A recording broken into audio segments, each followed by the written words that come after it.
November মাসের শেষের দিনে মেদিনীপুর প্রদ্যুৎ স্মৃতি সদন অনুষ্ঠিত হল পশ্চিমবঙ্গ পুলিশ ওয়েলফেয়ার কমিটির উদ্যোগে হোমগার্ড এবং এনভিএফ বাহিনীর সদস্যদের এই প্রথম রাজ্য সম্মেলন। রাজ্যের প্রতিটি জেলা থেকে পুলিশ কর্মী ও সহায়ক পুলিশ কর্মীদের উপস্থিতি ছিল চোখে পড়ার মতো। এক কথায় বলা যেতে পারে পুলিশ কর্মীদের এক মিলন ক্ষেত্রে রূপ নিয়েছিল এদিনের অনুষ্ঠান প্রাঙ্গণ। মূলত গোটা রাজ্যের পুলিশ কর্মীর সহযোগী পুলিশ কর্মীদের বিভিন্ন চাওয়া পাওয়া, সুবিধা অসুবিধে, দাবি দাওয়া নিয়ে আলোচনা করা হয় এই সম্মেলন। সমগ্র সম্মেলনটি পরিচালনা করেন পশ্চিমবঙ্গ পুলিশ ওয়েলফেয়ার কমিটির কনভেনার বিজিতাস্য রাউত। এছাড়া দিনের সম্মেলনে প্রধান অতিথি হয়ে উপস্থিত ছিলেন শ্রী শান্তনু সিনহা বিশ্বাস, পশ্চিমবঙ্গ পুলিশ ও Kolkata police welfare committee coordinator Shri Bijitasya Raut, Paschimbanga police welfare কমিটির কনভেনার জেলা পুলিশ সুপার ধৃতিমান সরকার ছাড়াও পুলিশের উচ্চপদস্থ আধিকারিক এবং সর্বোপরি হাজার হাজার পুলিশ কর্মী ও সহযোগী পুলিশ কর্মী।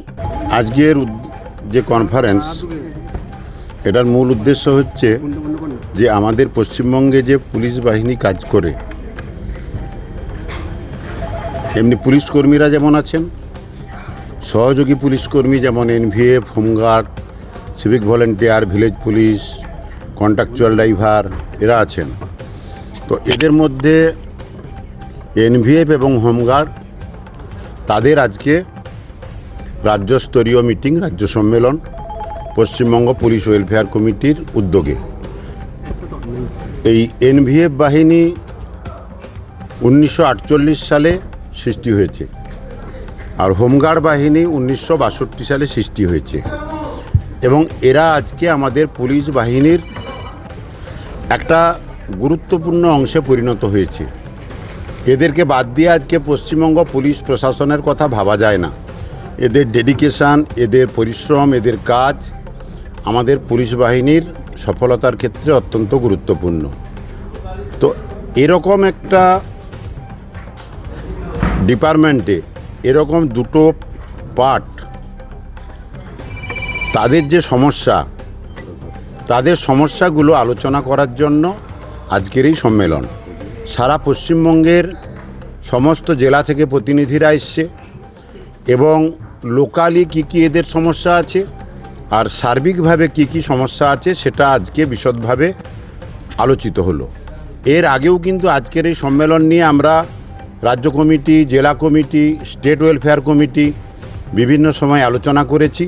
তাদের সমস্যাগুলোকে আমরা এক জায়গায় করার চেষ্টা করেছি, সেটাকে দুভাগ করেছি। যে সমস্যাগুলো লোকালি সমাধান হতে পারে আর যে সমস্যাগুলোর জন্য আমাদের সরকারের কাছে যেতে হবে বা অ্যাডমিনিস্ট্রেশনের হাই লেভেলে যেতে হবে, সেটাকে আরেক ভাগ করেছি।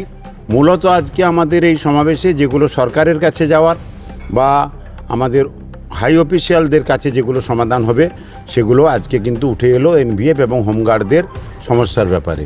আরেকটা বিষয় হচ্ছে বিভিন্ন সময় দেখা যায় আপনাদের পুলিশের এবং যারা এনভিএফ বা এই যে কর্মীরা, তাদের তো প্রচণ্ড প্রেসার পড়ে, অনেক সময় তাদের ডিপ্রেশনে চলে যায়। তাদের মেন্টাল হেলথ ফেরানোর জন্য কোনো ভাবনা চিন্তা আপনাদের সংগঠনের তরফে? একদম, এটা তো আসল। আমাদের শরীর যেমন ঠিক রাখতে হবে, মনটাও ঠিক রাখতে হবে। একটা কাজের পিছনে শরীর এবং মনের কিন্তু অবিচ্ছেদ্য কিন্তু সম্পর্ক। তো আমাদের মনের ব্যাপারে, যার জন্য আমাদের এই স্টেট ওয়েলফেয়ার কমিটি একটা কালচারাল উইংস আমরা খুলেছি। আমরা সারা পশ্চিমবঙ্গের সমস্ত জেলা পুলিশ ইউনিটে সমস্ত পুলিশ কর্মী এবং সহযোগী পুলিশ কর্মীদের স্বাস্থ্য পরীক্ষা, তাতে তার মানসিক স্বাস্থ্য, শারীরিক স্বাস্থ্য দুটোই যাতে সেখানে আমরা পর্যালোচনা করতে পারি, টেস্ট করতে পারি, তার ব্যবস্থা কিন্তু হয়েছে। এটা প্রতিনিয়ত কিন্তু হচ্ছে।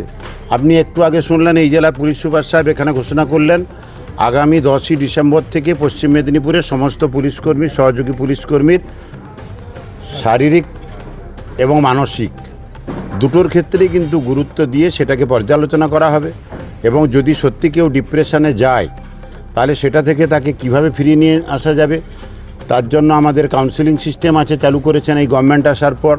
আমি নিজেও কিন্তু কাউন্সেলিংয়ের উপরে কিন্তু আমার ক্যালকাটা ইউনিভার্সিটি থেকে ডিগ্রি করা আছে। আমিও যতটা পারি করি, কিন্তু সেটা তো সাফিসিয়েন্ট নয় একটা মানুষের পক্ষে। তো এরকম সারা পশ্চিমবঙ্গে ব্যবস্থা আছে কাউন্সেলিংয়ের মাধ্যমে। তার থেকে বড় কথা, তার সমস্যাটা কী, কেন তার ডিপ্রেশন, এর ভেতরে যাওয়ার জন্য আমরা জেলা কমিটিগুলোকেও কাজে লাগাচ্ছি। শুধু জেলা কমিটি নয়, আমরা আজ কিন্তু প্রত্যেকটা থানা এলাকাতেও প্রত্যেকটা থানাতে আমরা কমিটি করেছি।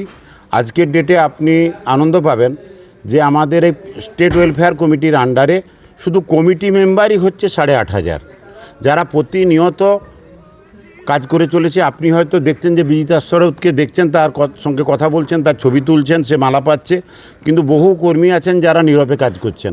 তাদেরকে নামও জানে না, তাদেরকে সঙ্গে কেউ চেনেও না, তারা ফুলের মালা পায় না, তাদের ছবি তোলা হয় না। তারা কেশিয়াড়িতে কাজ করছে, কেউ দার্জিলিংয়ে কাজ করছে, কেউ বান্দোয়ানে কাজ করছে, কেউ সুন্দরবনে কাজ করছে। তারা প্রতিনিয়ত কিন্তু গোপনে থেকে তাদের প্রকাশ নেই, তারা কাজ করে চলেছে এই পুলিশ বাহিনীর জন্য।